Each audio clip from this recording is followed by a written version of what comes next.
Indian exchanges धड़ल्ले से Indian users को लूटती चली जा रही हैं और कोई भी व्यक्ति इस चीज को लेकर बात क्यों नहीं कर रहा। Hashtag reduce crypto tax, government के ऊपर प्रेशर बनाना आसान है, बट जो चीज ये एक्सचेंजेस कर रही हैं इसके ऊपर बात करना भी बहुत जरूरी है। नमस्कार, मेरा नाम है अमन, आप देख रहे हैं चैनल क्रिप्टो अमन। आज का वीडियो इतना स्पेशल है कि मैं आपको लाइक करने के लिए तो नहीं बोलूंगा, बट शेयर करने के लिए जरूर बोलूंगा। किसके साथ? जो व्यक्ति इंडियन क्रिप्टो एक्सचेंजेस को यूज करता है या फिर यूज करने वाला है। और ये वीडियो मेरी उन सब इन्फ्लुएंसर्स, यूट्यूबर्स, टेलीग्रामर्स, इंस्टाग्रामर्स को भी रिक्वेस्ट है कि आप भी इस तरह का कंटेंट बनाएं और इन एक्सचेंजेस को बताएं कि आप इस तरह की मनमानी, एक लीगल स्कैम नहीं कर सकते। पॉइंट नंबर 1, मेकर और टेकर फीस। अगर आप किसी इंटरनेशनल एक्सचेंज के ऊपर ट्रेड करते हैं तो वहां पर मेकर टेकर फीस के नाम से 0.1% अप्रॉक्स आपसे चार्ज किया जाता है। वहीं पर आ जाइए अब आप इंडियन एक्सचेंजेस के ऊपर, यहां पर आपसे 0.5% मेकर और टेकर फीस अप्रॉक्स चार्ज की जाती है। यह फीस इंटरनेशनल एक्सचेंजेस से 5 टाइम्स ज्यादा है। आप कंपेयर कर सकते हैं कि हम यहां पर कमाएंगे क्या और वहां पर उसके ऊपर मेकर और टेकर फीस ट्रेडिंग के ऊपर क्या पे करेंगे। दूसरा, लिक्विडिटी इश्यू। यहां पर एक्सचेंजेस बातें तो बहुत बड़ी बड़ी करती हैं, बट लिक्विडिटी इश्यूज उतने ही ज्यादा हैं। अगर आपने गलती से 10, 20, 50 लाख रुपए का ऑर्डर प्लेस कर दिया और अगर आप बाय करने जा रहे हैं तो आपको मार्केट प्राइस के ऊपर वो प्राइस मिलेगा ही नहीं, यानी कि थोड़ी छोटी सी अमाउंट से भी वो प्राइस बहुत ऊपर के प्राइसेस के ऊपर आपको मिलेगा। और अगर कहीं इतना ही सामान आपने बेच दिया तो बहुत कम प्राइसेस के ऊपर आपको वहां पर आपका कन्वर्जन मिलेगा। लिक्विडिटी इतनी कम है और बातें इतनी बड़ी बड़ी है जहां पर यूजर्स अल्टीमेटली लॉस बुक करेंगे। तीसरा, प्राइस मैनिपुलेशन। अक्सर देखा गया है कि जितनी भी इंडियन क्रिप्टो एक्सचेंजेस हैं, इनके ऊपर क्रिप्टो के प्राइजेस इंटरनेशनल क्रिप्टो प्राइजेस के साथ मैच ही नहीं खाते। एग्जाम्पल, मैं किसी एक्सचेंज का नाम नहीं ले रहा, हाल ही में पोल्काडॉट का प्राइस $7.5 के आसपास चल रहा था। वहीं पर एक बहुत ही रेप्यूटेड क्रिप्टो एक्सचेंज जो कि इंडियन है, उसके ऊपर पोल्काडॉट का प्राइस $11 और $12 के आसपास चल रहा था। यह तो केवल एक उदाहरण है, इस तरह की बहुत सारी उदाहरण डेली हम देखते हैं जहां पर प्राइजेस को मैनिपुलेट किया जाता है। एक्सचेंजेस यहां पर कहते हैं कि सर हम तो प्राइस मैनिपुलेट करते ही नहीं है, यूजर्स डिसाइड करते हैं, बट एक्सचेंज की ड्यूटी बनती है इन सारी की सारी चीजों को मॉनिटर करना। नेक्स्ट पॉइंट है यहां पर 1% टीडीएस। ये एक्सचेंजेस के हाथ में नहीं है, बट गवर्नमेंट की तरफ से इंडियन यूजर्स के ऊपर प्रेशर बहुत ज्यादा है।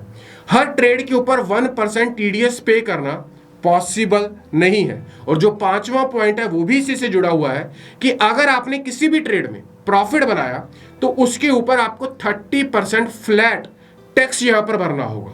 और अगले पॉइंट में मैं बताना चाहूंगा कि अगर आपने किसी ट्रेड में लॉस बुक कर लिया तो वो आपका है और वो कैरी फॉरवर्ड भी नहीं होगा। यानी कि आप ये नहीं कह सकते कि कल को अगर मैं प्रॉफिट बुक करूंगा तो पहले जो मेरा लॉस हुआ था उससे मैं कंप्लीट करूंगा, यानी कि सेट ऑफ करूंगा।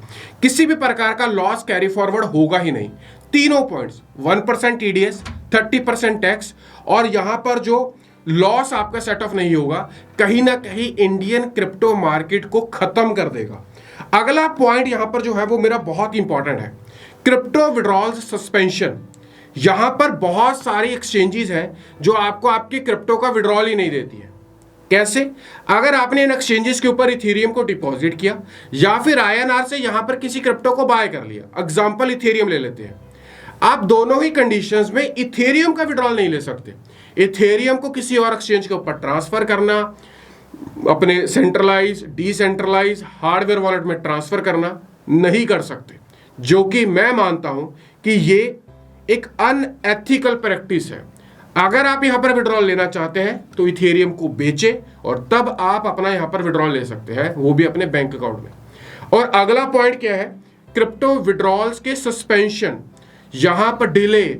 यहां पर क्या हो रहा है कि बहुत सारे एक्सचेंजेस के ऊपर अगर आप जब विड्रॉल भी लगा रहे हैं अपने बैंक अकाउंट के लिए, 1 दिन, 2 दिन, 3 दिन विड्रॉल ही नहीं आता। मैं एक एक्सचेंज का नाम नहीं लेना चाहता, वो क्या करते हैं कि यूजर्स अगर आप अपना विड्रॉल लगाते हैं तो वो विड्रॉल ही नहीं देते। ये सारी की सारी एक्सचेंजेस एफआईयू कंप्लाइंट तो है, बट क्या एफआईयू में ये नहीं लिखा कि यूजर की सिक्योरिटी क्या है? यूजर्स को इस तरीके से लूट नहीं सकते, यूजर्स को ये सारी की सारी फैसिलिटीज प्रोवाइड करनी होगी एक्सचेंजेस को, यूजर से इतना ही charge exchanges maximum to maximum ले सकती हैं। अब लास्ट में एक पॉइंट बहुत ज्यादा इंपॉर्टेंट है, वो है हमारे फंड्स की सिक्योरिटी। मैं एक लॉन्ग टर्म होल्डर हूं।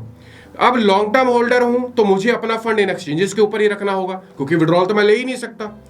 अगर मैं इन एक्सचेंजेस के ऊपर अपनी क्रिप्टो को रखता हूं, मैं पोलकाडॉट रख लेता हूं, चेन लिंक रख लेता हूं, इथेरियम रख लेता हूं, बिटकॉइन रख लेता हूं, व्हाटएवर, मेरे फंड की सिक्योरिटी क्या है? मैं अगले 5 साल के लिए अपनी क्रिप्टो को नहीं बेचना चाहता, मेरे फंड की सिक्योरिटी क्या है? अक्सर देखा गया है कि इन एक्सचेंजेस से या तो क्रिप्टो कई बार डिसअपियर हो जाती है, दिखना ही बंद हो जाती है, या फिर देखते हैं कि एक अनऑथराइज्ड वॉलेट में खुद ब खुद हमारी बिना परमिशन से फंड ट्रांसफर हो गए।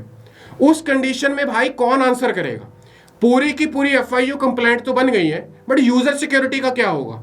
अगर कल को मेरा एक इथेरियम इन एक्सचेंजेस के ऊपर पड़ा हुआ मेरी बिना परमिशन से ट्रांसफर हो जाता है, दिखना बंद हो जाता है, मेरा एक इथेरियम की भरपाई कौन करेगा? हमारी क्या इंश्योरेंस है, क्या अश्योरेंस है? एक्सचेंजेस किस तरीके से हमें सिक्योरिटी दे रही हैं? कहीं पर भी किसी भी जगह इस चीज का आंसर नहीं दिया गया। हाँ, अगर आपका क्रिप्टो चोरी हो जाता है, अनऑथराइज तरीके से निकल जाता है, डिसअपियर हो जाता है, तो भाई आप रिस्पॉन्सिबल हो। बट हाँ, हम आपको आपके विड्रॉल करने के लिए नहीं ऑप्शन देंगे। और ये मैं ऐसे नहीं बोल रहा, और 1, 2, 10, 15 केसेस नहीं है, हजारों ऐसे केसेस हैं जहां पर इंडियन एक्सचेंजेस से उनके फंड गायब हो गए, या तो ट्रांसफर हो गए या दिखना ही बंद हो गए। ये सारे के सारे इंपॉर्टेंट पॉइंट्स हैं जो कि मैंने तो यहां पर बात की है, बट हर एक इन्फ्लुएंसर को बात करनी चाहिए। जिसको भी आप फॉलो करते हैं उनको बोलें कि इस वीडियो को देखें और आप भी इन सब चीजों के ऊपर, पॉइंट्स के ऊपर बात करें। ट्विटर के ऊपर ट्वीट करने से बात नहीं बनेगी। रिड्यूस क्रिप्टो टैक्स ट्रेंड करना आसान है, गवर्नमेंट के ऊपर प्रेशर भी बनाया जा सकता है। गवर्नमेंट मानती है नहीं मानती है पता नहीं, बट ये सारी की सारी एक्सचेंजेस तो हमारे बीच में से ही निकल कर गई हैं। हमारे सब लोगों ने ही इन एक्सचेंजेस को बड़ा किया है। तो ये एक्सचेंजेस का हैशटैग नहीं चलना चाहिए, सुधरो क्रिप्टो एक्सचेंजेस। आप एक चीज बताएं कि इस तरीके से मनमानी कहीं ना कहीं क्रिप्टो को पूरी तरह से खत्म कर देगी। गवर्नमेंट तो कहीं ना कहीं क्रिप्टो की रेगुलेशंस के हक में नहीं है, वहीं पर ये लोग भी जितना हो सके उतना ज्यादा हमें चूस रहे हैं। उम्मीद करता हूं कि इस वीडियो को हर एक इंडियन क्रिप्टो यूजर के मोबाइल में पहुंचाएंगे, हर एक उस यूजर तक पहुंचाएंगे जो इन एक्सचेंजेस के ऊपर ट्रेड कर रहा है या फिर प्लानिंग कर रहा है। वीडियो का टॉपिक उतना ही इंपॉर्टेंट है जितना क्रिप्टो का आने वाले समय में सक्सेसफुल होना इंपॉर्टेंट है। उम्मीद करता हूं आप मुझे सपोर्ट करेंगे और कमेंट बॉक्स में बताइएगा कि आप मेरी इन बातों से कितना एग्री करते हैं। मिलता हूं अगली वीडियो में, तब तक मुझे दीजिएगा इजाजत।